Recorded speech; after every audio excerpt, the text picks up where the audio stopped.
एक दिन बीरबल और बादशाह में बहुत देर तक वार्तालाप होने पर भी बीच में हंसी की कोई बात नहीं आई। इसलिए बादशाह ने अपने मन में सोचा कि बीरबल स्वाभाविक बुद्धिमान नहीं है, बल्कि इधर-उधर से व्यवहार की बातें संग्रह कर बुद्धिमान बन बैठा है। एक स्वाभाविक बुद्धिमान के लिए इतनी देर के वार्तालाप में हास्य रस का ला देना कोई बड़ी बात नहीं थी। अगर ऐसा होता तो वार्तालाप के साथ ही मेरा मनोरंजन भी हो जाता। एक मूर्ख को अपने पास रखने से कोई लाभ नहीं है। ऐसी दूढ़ धारणा बनाकर वह प्रकट रूप से बोले, बीरबल, लगता है कि आज तुम्हारी बुद्धि को नजर लग गई है। बीरबल उड़ती चिड़िया के पर गिनने वाले बुद्धिमान व्यक्ति थे। वे समझ गए कि बादशाह मनोरंजन चाहते हैं जो उनको अभी तक नहीं मिला। अतः उनकी बात काटकर वे बोले, पृथ्वीनाथ, अब मेरे शरीर में आपको बुद्धि लेशमात्र भी दिखाई नहीं पड़ेगी। आप उसे क्यों देख सकेंगे?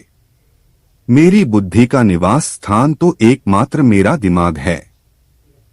यदि आप उसे देखने के लिए अकुला रहे हैं तो आपकी इच्छा पूरी हो जाएगी। केवल पहले शाह बन जाइए। इतना सुनते ही बादशाह का भ्रम निवारण हो गया। वह संगत के प्रभाव से बहुत कुछ सुधर गए थे। वह उनके प्रति दुर्बलता का प्रयोग करना उचित न समझकर चुप हो गए। इसीलिए कहा गया है कि अच्छी और बुरी संगत से बुद्धि भी वैसी ही उत्पन्न होती है। एक आदमी तोते पकड़कर पढ़ाने लिखाने के बाद किसी बड़े आदमी को भेंट करके इनाम पाने का धंधा करता था। एक बार उसके हाथ एक बड़ा सुंदर तोता लग गया।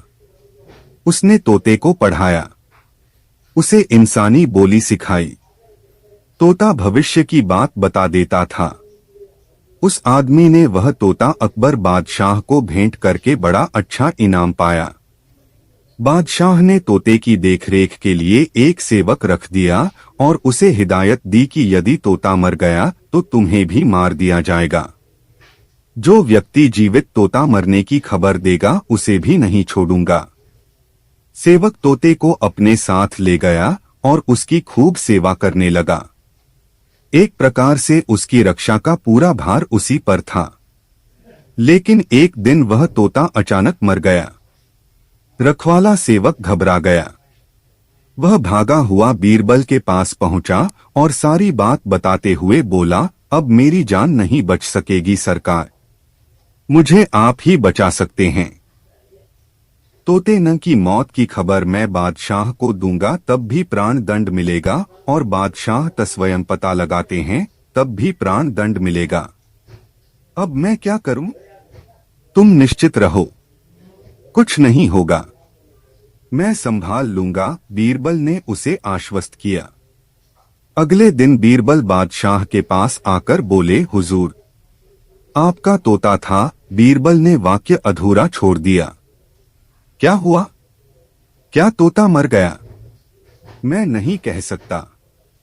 इतना ही कह सकता हूं कि आपका तोता आज न खाता है, न पीता है, न मुंह खोलता है, न बात करता है, न चलता है, न हिलता है, न उठता है और न ही फुदकता है। बीरबल ने बताया। लेकिन हुआ क्या उसे? आओ चलकर देखते हैं। बादशाह ने आकर मरे हुए तोते को देखा और बीरबल से बोले, वहीं पर नहीं बता सकते थे कि तोता मर गया? ऐसे कैसे कहता हुजूर? प्राण दंड जो मिलता, क्योंकि आपने कह रखा था मरने की खबर देने वाले को भी प्राण दंड मिलेगा।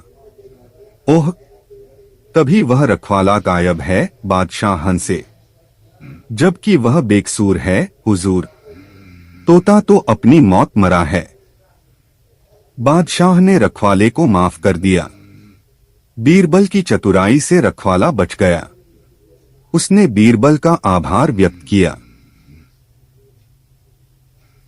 एक दिन एक बूढ़े ब्राह्मण को किसी विशेष अपराध में गिरफ्तार करके अकबर के दरबार में लाया गया। बादशाह ने उसे अपराधी जानकर फांसी की सजा सुना दी। उसी समय बीरबल भी वहां आ पहुंचे। बादशाह ने बीरबल से कहा, देखो बीरबल, मैं तुम्हें पहले ही समझा रहा हूँ कि इस बूढ़े आदमी की सिफारिश न करना। इस दुष्ट के विषय में मैंने पहले से ही कसम खा ली है कि यदि तुम सिफारिश करोगे तो मैं तुम्हारे कहने के विपरीत करूंगा। बीरबल ने कहा, हुजूर, इस नासमझ को जरूर फांसी दीजिए। इसने कठोर दंड पाने का काम किया है। बादशाह पहले ही बीरबल के विपरीत करने की शपथ ले चुके थे, अतएव उस ब्राह्मण को तत्काल मुक्त कर दिया गया। अकबर बादशाह ने एक बार बीरबल के हाथों में पुराने जमाने की एक तलवार देखी। उचित देखभाल न होने के कारण उस तलवार में जगह जगह जंग लगा था।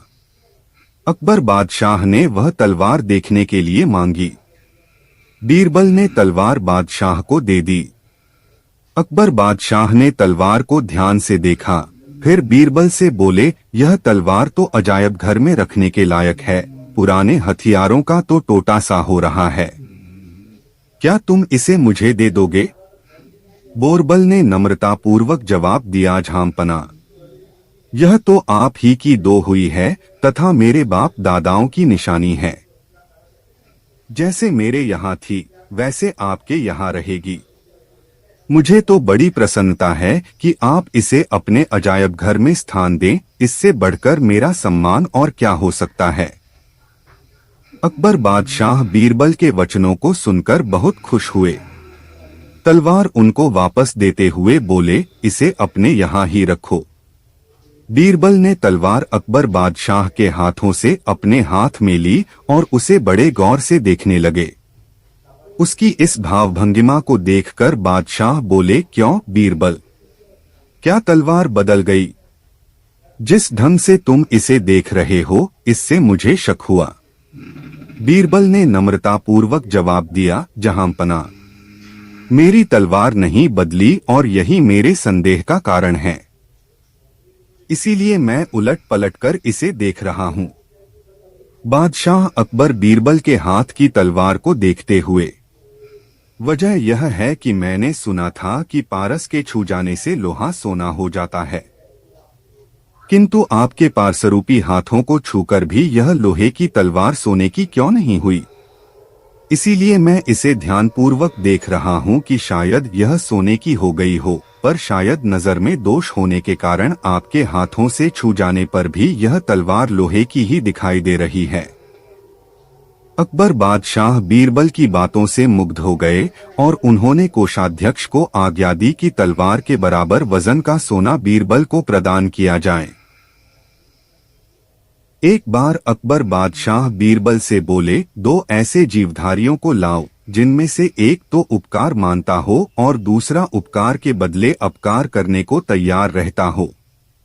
बीरबल बहुत सोच विचार कर एक कुत्ता और साथ में अपने दामाद को लेकर अकबर बादशाह के दरबार में पहुंचे। अकबर बादशाह से उन्होंने कहा, आज्ञानुसार दोनों जीवधारी उपस्थित हैं, जिनमें क्रमशः उक्त गुण विद्यमान हैं। अकबर बादशाह बोले, इनमें से किसी की कृतज्ञता का प्रमाण दो। बीरबल बोले, जहांपना, देखिए यह कुत्ता है, केवल रोटी का टुकड़ा पाता है पर फिर भी मालिक का वफादार है। अपने ऊपर जो आफत आती है उसे झेलता हुआ मालिक को खतरे से बचाने का प्रयत्न करता है। आप चाहे इसे मारपीट कर घर से निकाल दीजिए, लेकिन आवश्यकता पड़ने पर सिर्फ आपके पुकारने पर दौड़ा चला आएगा। उसके ठीक विपरीत अपने दामाद की ओर इशारा करके, इस मनुष्य की हालत यह है कि लड़की का पिता चाहे अपना सर्वस्व दे दे और स्वयं रास्ते का भिखारी बन जाए, पर इसको कभी संतोष नहीं होगा। बीरबल की बात अकबर बादशाह को बहुत पसंद आई और दामाद की तरफ से उनका मन खिन्न हो गया। उन्होंने आज्ञा दी, इस आदमी को ले जाकर फांसी दे दो और कुत्ते को ले जाकर दूध पिलाओ।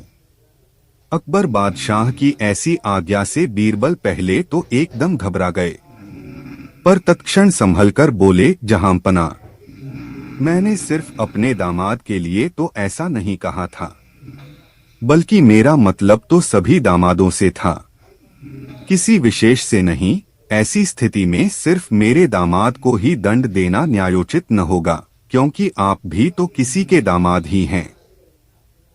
बीरबल की यह बात सुनकर अकबर बादशाह झेंप कर मुस्कराने लगे और उन्होंने अपनी आज्ञा रद्द कर दी।